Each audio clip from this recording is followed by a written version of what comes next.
In a recent interview, Denise's son, Matty, who's the frontman of the band The 1975, bravely opened up about his drug addiction, saying it made him a worse writer, person, friend, partner and son. He also said, "I just wanted to apologise to my mum. You can't be a parent and have that kind of thing out there and not think it's your fault when it's completely not."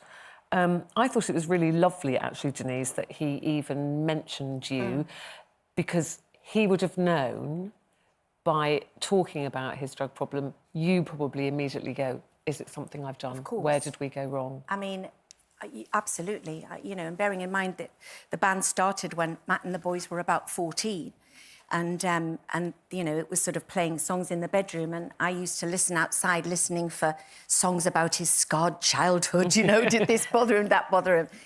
Matthew and I tend not to talk very much about each other publicly because our careers are very separate. We're in very, very close, but our careers are very separate. He's 29 now, so last year he realised that he was in trouble, and I wasn't seeing a great deal of him because he's on a world tour all of the time. So although the 1975 success has been wonderful, it's also been very hard for me because I feel I've lost my son to this other world. So it's been difficult. So it's not like I was witnessing the effect that this was having on him. But obviously the people very close to him, the boys in the band were... Did he tell you or did you guess? He told me when I was in LA last year that he was going to take himself off to rehab and that he needed help for opiate addiction. And it was very, very hard for me, but I was very thrilled and touched that he told me about it. I was extremely proud of him that he told me about it.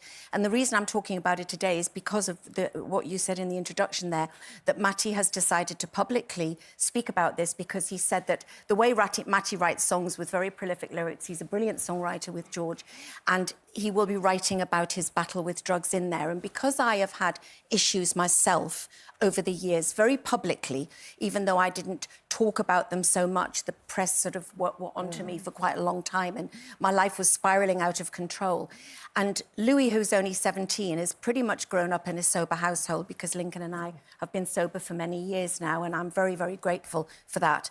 But obviously, I do have shame and guilt as regards some of the things that Matt had to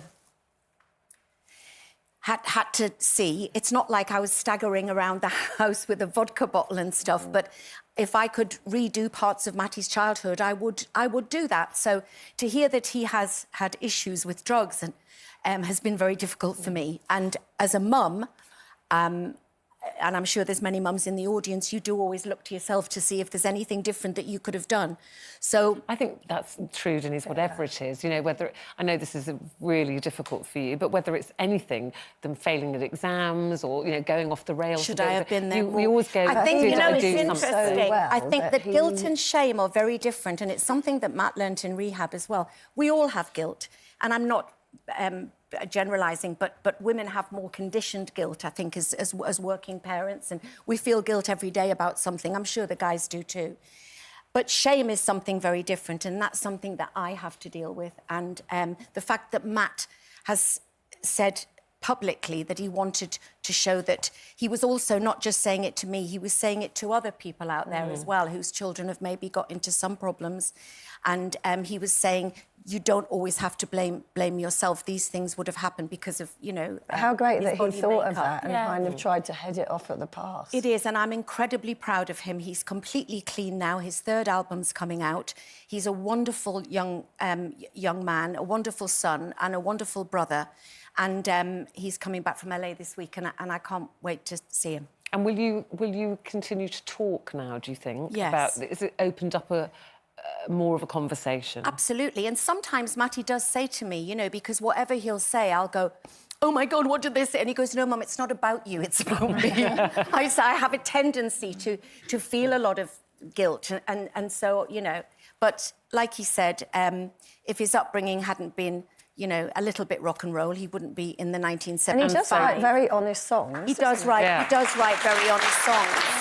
And if he'd been the product of a life with Lincoln and I, the band would never have existed because, as I say, we're in bed with a crumpet and real-life crime by half past nine. So, but, you know, I'm not making light of it. It's a very serious subject, and I'm very proud that he's decided to tell his truth. And he's a great guy. Yeah.